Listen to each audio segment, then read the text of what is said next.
Hi, this is Brian French, and welcome to our YouTube channel. Today we're going to be talking about how to document all of your genealogical research and to submit that documentation to a hereditary society. Now, what is a hereditary society? Well, it is a society that proves that you are a descendant of a person who maybe participated in the Revolutionary War. So it would be something like Daughters of the American Revolution, Sons of the American Revolution. Maybe it's a way of proving that you are a descendant of maybe a Mayflower pilgrim. So each one of these organizations have a certain criteria and methodology for you to join, and this podcast YouTube video is going to be kind of the intro to joining a hereditary society. Now, I know if you're doing genealogical research, you've learned a degree of patience, but that patience probably will be tested when you go to submit your application to a hereditary society. The most important thing is to accept that and to view this as a very, very long-term kind of endeavor. You only have to submit the paperwork once, but it does have to be full and complete information, detailed, and it has to meet the criteria of the organization that you want to join. But let's look at some of the variety of genealogical or hereditary societies out there. So this is a website, hereditary.us, that has a listing of all the hereditary societies that are out there. And so we'll look at some of these. Here is the Auxiliary of Sons of the Union Veterans and Civil War. So it gives a description of the society that you can join in a contact email. And so what you would do is you would go to these links, visit the pages, and then you would go to the membership section, and then you would look at the criteria to join as far as what's required and what you have to prove, and then it'll also most likely give you a PDF file that you can download. So again, there's a long list of different societies that you can join, and you can see here that here's colonial dames. So this would be if you have somebody that came to the United States before the Battle of Lexington Concord, and that would qualify you as a member of that, and obviously you would go through the process to prove it. So tip one in dealing with all the process of joining a hereditary society is to be patient. Look at this as a long-term endeavor. When you get all done, you only have to do it once in a lifetime, and it's something that for generations to come, people can refer to the work that you've done and actually kind of piggyback on much of your app. So your descendants will be able to use some of the research that you provided to help them get into a society if they so choose to. I would say that one of the things about joining these organizations is that the people in them are very, very interesting, really high caliber people with a great understanding about history, and they're always willing to share. And so I welcome you to kind of check out some of the societies that do have local meetings, whether it be DAR or SAR or some of the other larger organizations, because the people that are in them are very, very interesting, and you can develop some great friendships. Tip number 2 in joining a hereditary society is to read the application that you're going to submit, the directions, very, very carefully. Okay, the kind of crazy little thing about joining these organizations is that they all want kind of the similar information, but they all want it formatted differently. And so it could be that you have a perfect application that went to one. Well, they could ask for a slightly different form, or it could even be little things like abbreviations. They want it done their way. So it's really important that you go to the application and you read the directions very, very carefully, because on some forms you might abbreviate a state, and in another forms, if you do that, they will actually reject the application if you abbreviate something and they tell you not to abbreviate. So again, they're very precise of what they want as far as the formatting to develop the application and to submit the application. So here's an application for the Society of Sons and Daughters of the Pilgrims. And so again, their approach, it has to be pretty near perfect as far as the data that you submit. It cannot have obviously any big gaps, or everything has to be proven as far as the each line of descent. So when you go to the kind of the footnotes and you're going to be providing proofs, obviously they want a birth certificate, they want the death certificate, and they want the marriage certificate establishing the family unit. Now, we all know in doing genealogical research that there's always a problem with different states that didn't keep good records. So you obviously can use things like the census to establish a family unit. But again, some of these societies are very kind of picky about what they'll accept and what they won't accept. So you just have to kind of follow their rules and see if they do accept things like census records to establish a family unit. As you know, if you want to start any of this kind of submission process, what you want to do is order your records very, very early. So you're going to need your birth certificate. You're going to need the birth certificate of both your parents and their marriage certificate, and even your grandparents. So those are records that you want to order very, very early in the process.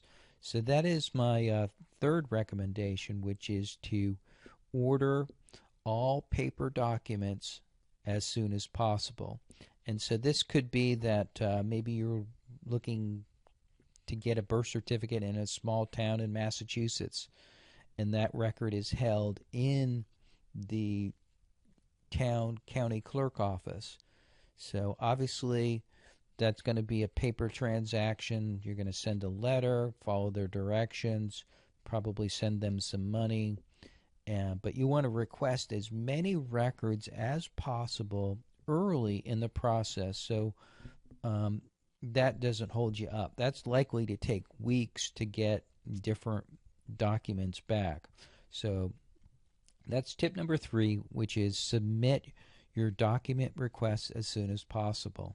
Tip number 4, when you get your documents, you want to scan your documents and put them in a file that is easy to organize. And so when I have my files that I work with to submit to a genealogical society, what I do is I have a file on my computer for each society I want to join.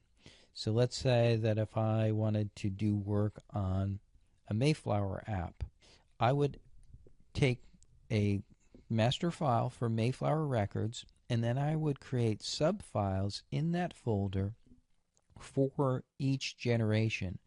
So I would have my generation, which would be generation 1, or maybe generation 0 if I was submitting for one of my children.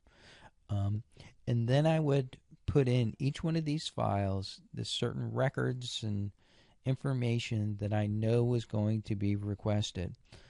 Now, I know most genealogical students and people that are, got the bug have, these big, huge paper files. I would recommend that when you are dealing in submitting a application for a hereditary society, that you handle it by organizing each one of your generations through scanning your documents. So you can see that if I needed one document for generation 4 here, I could go and submit that document to maybe the person, the registrar of the organization, maybe even email it to them. So I suggest turning them into PDF files. There'll be some that you want to keep as image files, but PDF files do, you can email them pretty easily. They don't take up too much space. There is some compression with the files, and most everybody has the Adobe Acrobat Reader to be able to read the files. That is tip number 4, which is to scan your documents and to organize them so you'll be able to know what documents you need, and you're not simply constantly shuffling paper and getting overwhelmed in the process. So you can see this is very organized as far as each generation, and as long as you can prove each generation, then your app will go much, much smoother. Tip number 5. Now this may sound a little bit kind of silly, but it is something that I've grown to appreciate. When you go to print all your documents, is to print on good quality paper. What you've likely discovered is that you have important documents, and if you make copies on poor quality paper, that document gets, wrinkled, it's, not very presentable, and it may not even be easily copied later on. So if it's a very thin piece of paper and it's dog-eared and it's got a lot of wrinkles in it, you're just kind of begging that you're going to have some problems. The submission of the paperwork and documentation to a society could be 50 to 70, 80 pages in length. So, and you're going to want to make copies of that. So you don't want something bad to happen because you just got the cheapest paper, copying paper available. So I only print a good quality paper now because it just helps preserve the record. And these records are obviously going to go to the registrar, and you just want to make a good impression on them when you do submit your paperwork. Tip number 6. When looking to join a hereditary society, go to the society that is the most appropriate, or actually the easiest one for you to join. So if you have a line that you know is proven, it's your strongest line as far as all your proofs and your evidence and documentation, use that line to join a society. In fact, you can probably join if you have one line that goes way back, you could probably take one line and join 5 different societies. But what you don't want to do is work on 5 different lines and prove none of them. So take your strongest line that you have to something that's, kind of important, society that you want to join. Maybe it's DAR or Mayflower or whatever, and focus your energy, because it's the success of the process that will motivate you to join another society. So some of the people that do this, I think I'm a member of 8 or 9 different societies, but there are people that have joined 50, 60 different societies because they've got the process down pat. They have their established lines. They're very organized, and obviously it's fun for them. So again, go to your strong suit, go to your strongest line when you're looking to join your first society. Tip number 7, ask for help from a society when you need it, okay? What these societies are all formed by volunteers, but it's really important that you understand that their time is extremely valuable. Some of these registrars may have 6, 10 different applications that they're processing. And I assure you, it is very precise. They check every record, every date, every line, every data point that you submit, they look at very, very carefully and make sure that there's ample data to prove that. But their time is valuable. You need to do most of the work. Maybe 90% of the work is work you're going to be doing. But if you get stuck, simply ask them. And, because they are volunteers, I kind of urge you to be very, very thankful for the help that they do provide, because it can be really critical in having success that you get some of their skills and experience and tips to submit an application that has the greatest potential to succeed. So be thankful, ask for help, take that information, and obviously get your work done with the greatest amount of efficiency that you can.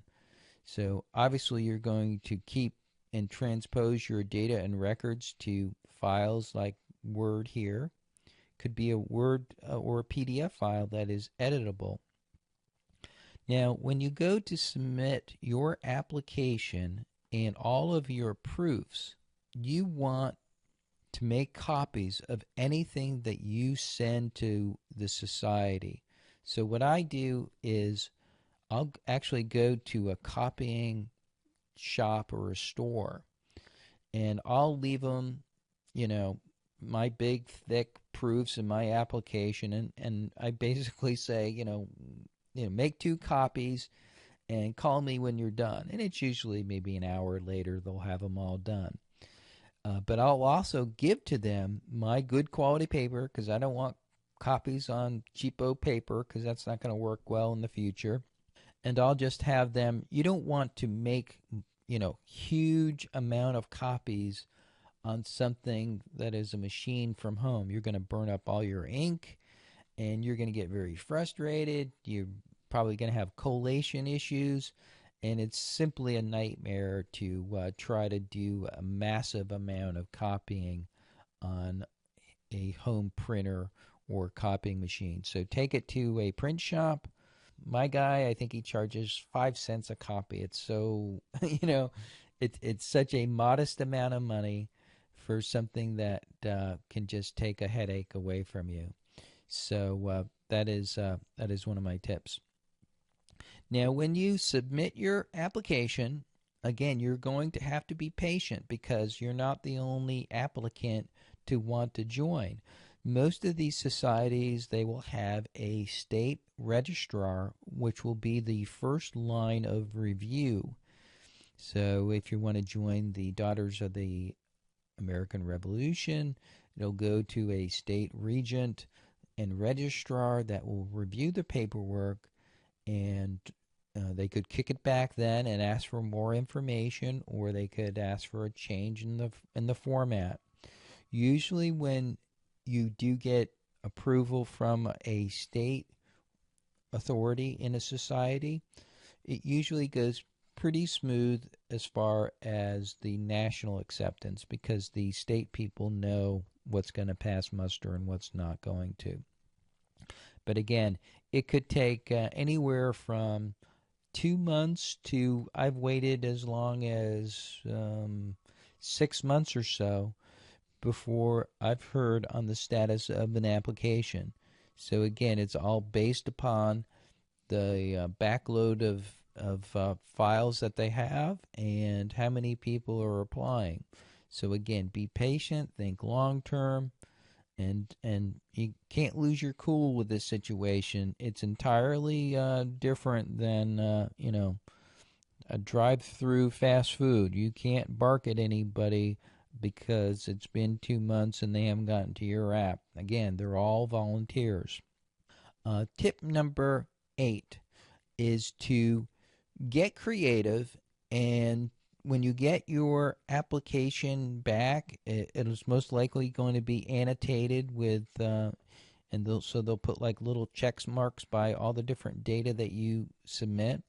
But when you get approved, I recommend that you look at the nice certificates that they have, which are available, And since you put in all this hard work, it's important to look to kind of be able to present your accomplishment and to have it nicely framed. And so you might want to do things like look on different like eBay, and you might find additional items that you could include in your framing of storytelling of the society that you joined. So I joined an organization called the Ancient and Honorable Artillery Company of Massachusetts. And when I joined that, I looked around and I found a coin that was on eBay that I put in with the frame that I did of the certificate. So again, what you're chronicling is something that's significant accomplishment of your entire family. So get a nicely done frame shop to work for you and to provide you with the the ability to tell the story of your ancestors that is important to you. They also have things like regalia, and so they have medals and stuff when you go to a meeting that you've earned by submitting. And look to frame and document your stuff as nicely as possible. What I do is on the back of my certificates on the frame, I do put a folder back there, and I show a chart of how to track and to view the ancestry line. So what I do is I go to the family tree maker here, and I pull this report, which is the relationship chart. And so that is my tip number 9, which is to organize and to keep your records. Actually do a chart here that will show the relationship to the person who's involved in you joining the society.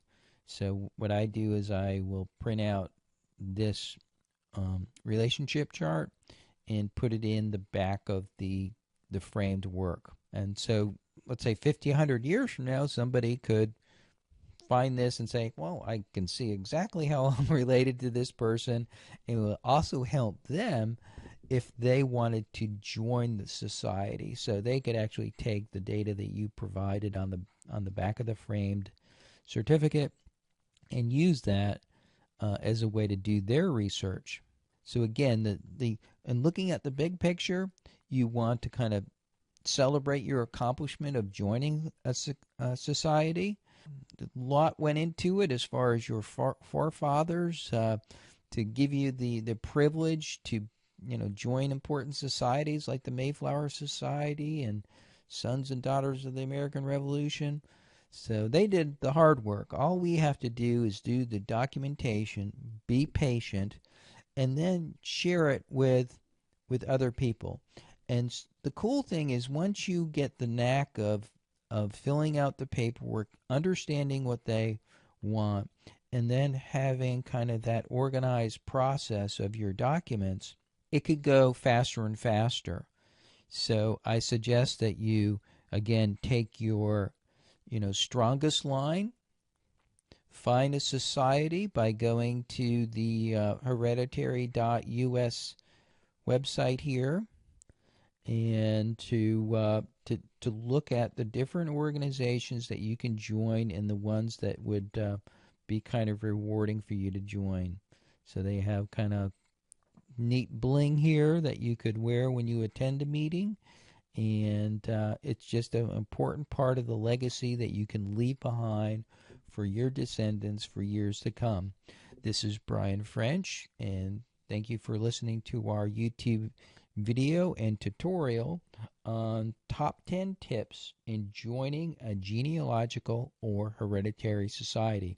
Thank you and have a great day.